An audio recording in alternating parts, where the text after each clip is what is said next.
नमस्कार दोस्तों, स्वागत है आप सभी का आप सभी के अपने ही यूट्यूब चैनल दीपा की बगिया में। दोस्तों, आज के अपने इस वीडियो में हम एक बहुत ही खूबसूरत से फ्लावर प्लांट की बात करने वाले हैं। जैसा कि आप वीडियो में देख पा रहे होंगे दोस्तों, गैस कीजिए ये कौन सा फ्लावर प्लांट है। दोस्तों, जब भी मैं आजकल छत पर आता हूँ तो एक भीनी भीनी मीठी मीठी सी खुशबू जो है मेरे टेरेस गार्डन में बिखरी रहती है। और ये खुशबू आती है इस फ्लावर प्लांट के छोटे छोटे से फूलों से, जो कि देखने में बहुत खूबसूरत और पूरा पौधा जो है फूलों से भरा हुआ है। देखिए, कुछ जो है आप देख पा रहे होंगे येलो भी पड़ रहे हैं ये वाले, क्योंकि ये पहले के खिले हुए हैं। तो दोस्तों, आज के इस वीडियो में हम जिस फ्लावर प्लांट की बात करने वाले हैं वो है मधुकामनी का फ्लावर प्लांट, जैसा कि आप देख पा रहे होंगे।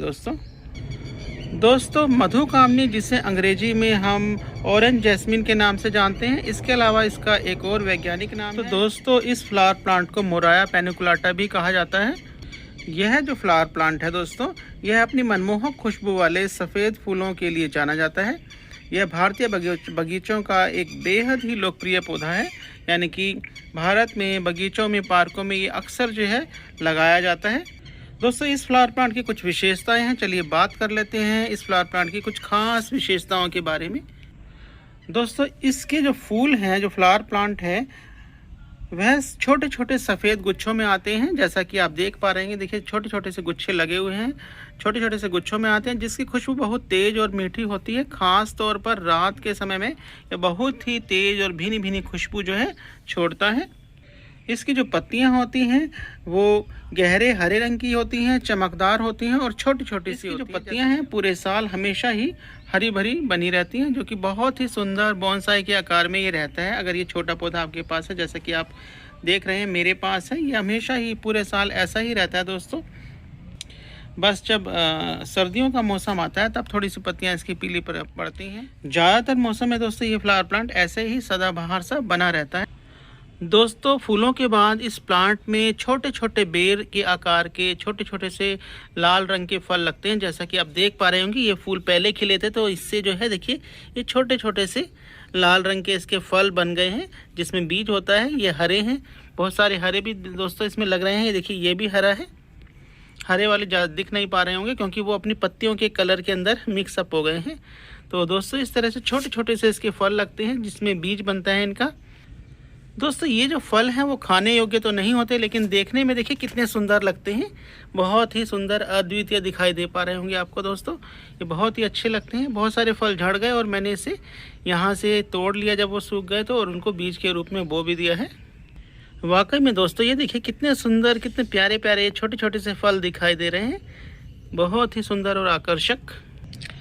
दोस्तों, आज के अपने इस वीडियो में मैं इसी फ्लावर प्लांट के केयर और प्रोपागेशन के ऊपर बात करने वाला हूं। तो दोस्तों, वीडियो अगर पसंद आ जाए तो वीडियो को लाइक, शेयर और कमेंट जरूर करिएगा। साथ के साथ वे मेरे दोस्त जो कि मेरे चैनल पर नए हैं, मेरे चैनल को सब्सक्राइब करके बेल आइकन का बटन जरूर प्रेस कीजिएगा, ताकि आने वाली हर वीडियो का नोटिफिकेशन आपको तुरंत मिलता रहे और आप मेरे वीडियो देखते रहें। Thank you so much. तो दोस्तों, चलिए शुरू करते हैं आज का अपना ये वीडियो।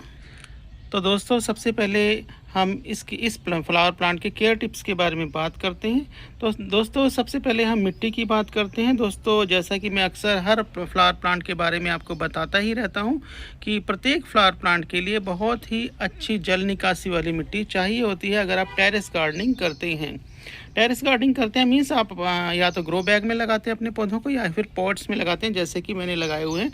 और अगर ज़मीन में लगाते हैं तो वहाँ पर इतना ज़्यादा ख्याल नहीं रखना होता है मिट्टी का, क्योंकि वो तो जैसी ग्राउंड की मिट्टी होगी उसमें ही वो लगाया जाएगा, न्यूट्रिएंट्स वगैरह डालकर।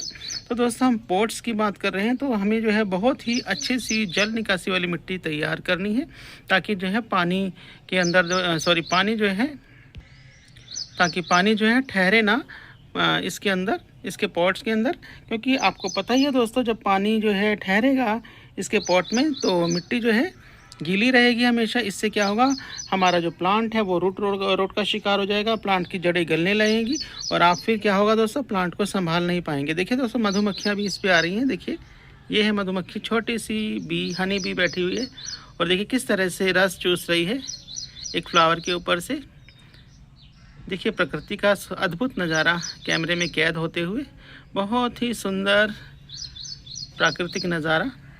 तो इस तरह से दोस्तों ये जो प्लांट्स हैं हमारे आसपास की, हमारे टेरेस गार्डन की या हमारे घर की शोभा तो बढ़ाते ही हैं, साथ के साथ देखिए बहुत सारे प्राकृतिक जीवों के लिए खाद्य श्रृंखला का काम भी करते हैं।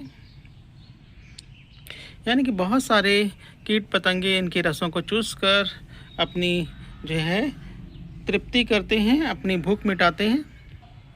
दोस्तों अब बात कर लेते हैं इस फ्लावर प्लांट के लिए धूप की कितनी मात्रा चाहिए। दोस्तों अगर धूप की बात की जाए तो इस फ्लावर प्लांट को धूप बेहद पसंद है, बहुत अच्छी धूप इसको पसंद होती है।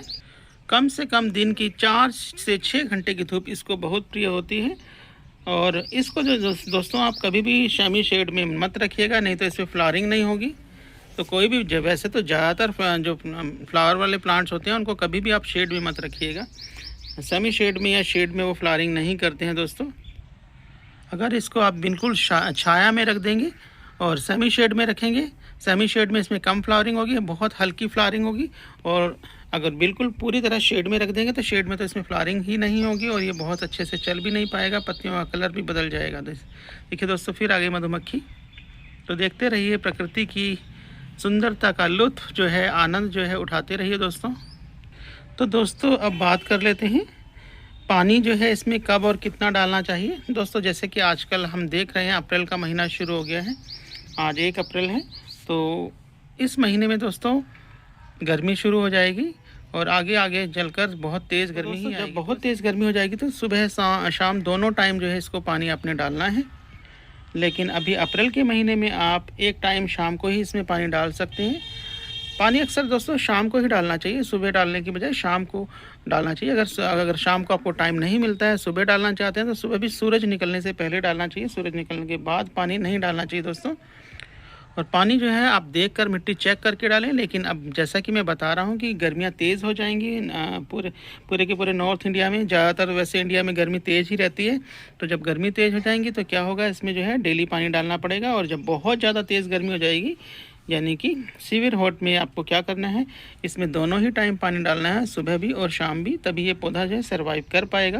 बल्कि ये क्या पौधा, सारे ही पौधे तभी सर्वाइव कर पाएंगे। दोस्तों गर्मी तो जैसा कि आपको पता ही है, इंसानों को भी गर्मी लगती है, इन्हें भी गर्मी लगती है, तो इन्हें भी दोनों टाइम पानी चाहिए ही चाहिए बहुत ज़्यादा गर्मी में। और सर्दियों में दोस्तों आप मिट्टी इनकी चेक करके पानी डालिए, क्योंकि सर्दियों में मिट्टी सूखती नहीं है। तो सर्दियों में क्या करना है, आपने इसकी मिट्टी चेक करनी है और उसके बाद ही उसमें पानी डालना है। अगर इसकी जो मिट्टी सूखी है तभी इसमें पानी डालना है, अन्यथा इसमें पानी नहीं डालना है दोस्तों इस फ्लावर प्लांट को आप कटिंग के थ्रू भी प्रोपागेट कर सकते हैं, नर्सरी से लाकर प्रोपागेट कर सकते हैं। इसके जो बीज बनते हैं उनसे भी प्रोपागेट कर सकते हैं दोस्तों, बीज लगाकर भी इनको प्रोपागेट कर सकते हैं। तो प्रोपागेट के कई तरह के हैं इस फ्लावर प्लांट के। मैं इसके पास बैठकर वीडियो बना रहा हूँ दोस्तों, इतनी मधुर खुशबू जो है मन मोहित कर रही है, मेरे मन को मोहित कर रही है। बहुत सुंदर खुशबू जो है इसमें से आ रही है दोस्तों। अगर आप चाहते हैं कि आपका ये जो मधुकामनी का फ्लावर प्लांट है वो हमेशा ही घना बना रहे, तो आप इसमें समय समय पर कटिंग और प्रूनिंग करते रहिए। कटिंग और प्रूनिंग का ये नतीजा निकलता है कि इससे जो है बहुत सारी ब्रांचेस की मात्रा बढ़ जाती है और प्लांट जो है शेप में भी रहता है, उसका आकार भी सही सा बना रहता है, आड़ा टेढ़ा नहीं बढ़ता है प्लांट दोस्तों। अब हम बात कर लेते हैं इस प्लांट को कहाँ कहाँ उपयोग किया जाता है। दोस्तों सबसे पहले तो ये जो प्लांट होता है इसके 2 प्रकार के बारे में जान लेते हैं। इसका पहला प्रकार तो होता है जो कि आप देख पा रहे होंगे, छोटा बोनसाई के रूप में गमलों में हम लगाते हैं, लेकिन भारत में जो है इसके पेड़ के रूप में भी ये पाया जाता है। हमारे यहाँ पर चंडीगढ़ के आसपास एक जू है, छतबीड़ जू, वहाँ पर ये पेड़ जो है मधुकामनी के पेड़ एंट्रेंस के पास जो है लगे हुए हैं और बहुत बड़े बड़े वो हैं, पेड़ के रूप में हैं। तो ये एक छोटा, जैसा कि आप देख रहे हैं, बोनसाई के रूप में भी पाया जाता है और बड़े बड़े पेड़ों के रूप में भी ये पाए जाते हैं। तो इसलिए बड़े बड़े पेड़ों के लिए इनको बाड़ के रूप में भी लगाया जाता है, पार्कों की बाड़ के रूप में भी लगाया जाता है। यानी कि पार्क में लाइन से दीवार के साथ साथ इनको लगाया जाता है। जैसा कि मैंने छतबीड़ जू का एग्जांपल लिया, जो एंट्रेंस है दीवार के साथ साथ ये लगे हुए हैं और बहुत ही, जैसे ही घुसते हैं तो बहुत ही मनमोहक खुशबू ये छोड़ते हैं।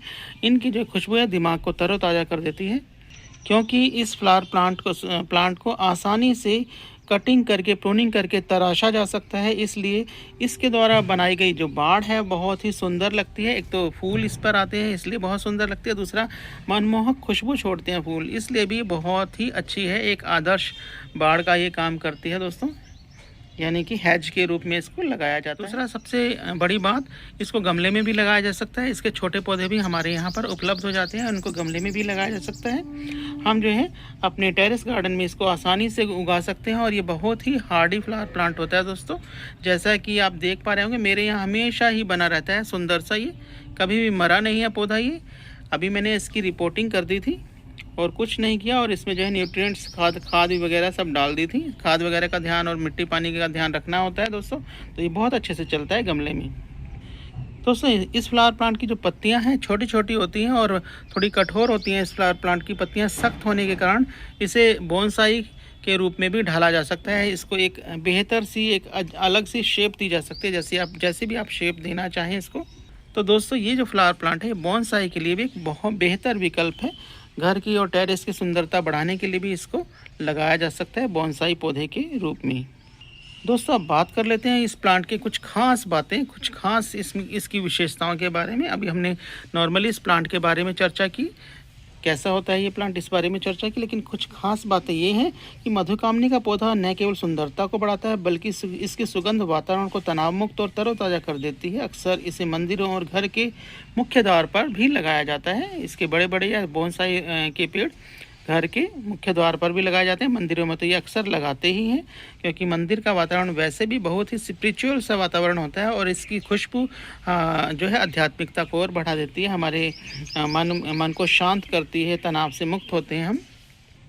तो दोस्तों इस प्लांट की देखभाल में एक जो रिपोर्टिंग वाला बात ध्यान रखना दोस्तों, कई बार क्या होता है प्लांट जो है प्रॉपर बढ़ता नहीं है, ग्रोथ को रोक देता है। उसका कारण यही होता है कि प्लांट पॉट के अंदर अगर हमने लगाया है तो वो रूट रोट का शिकार हो गया है। तो आप टाइम पर उसकी रिपोर्टिंग कर दीजिए तो प्लांट जो है सही से चलेगा। और उसमें जब रिपोर्टिंग करते हैं तो वर्मी कंपोस्ट या फिर काउडंग कंपोस्ट भी उसकी मिट्टी में आप मिक्स कर दीजिए, तो ये बहुत अच्छा रहेगा, बहुत अच्छा विकल्प रहेगा और पौधा जो है आपका पुनर्जीवित हो पाएगा और बहुत अच्छे से आपके टेरेस गार्डन को सजाएगा। तो दोस्तों हमने जो है इस प्लांट की केयर टिप्स के बारे में सारी बातों की चर्चा कर ली है। हमने सनलाइट पर, मिट्टी पर, पानी पर, कटिंग पर, प्रूनिंग पर, प्रोपागेशन पर और रिपोर्टिंग आदि सभी टॉपिक्स पर बात कर ली है। तो दोस्तों कैसी लगी आपको मेरी ये वीडियो, कमेंट करके ज़रूर बताइएगा। साथ के तो दोस्तों ऐसे ही किसी नई वीडियो और नए अपडेट के साथ मिलते हैं फिर किसी नई वीडियो में। तब तक के लिए आज्ञा दीजिए, नमस्कार, हैप्पी गार्डनिंग दोस्तों। देखिए दोस्तों जो ओल्ड फ्लावर्स हैं वो उसकी पत्तियां, उनकी पंखुड़ियां झड़ रही हैं।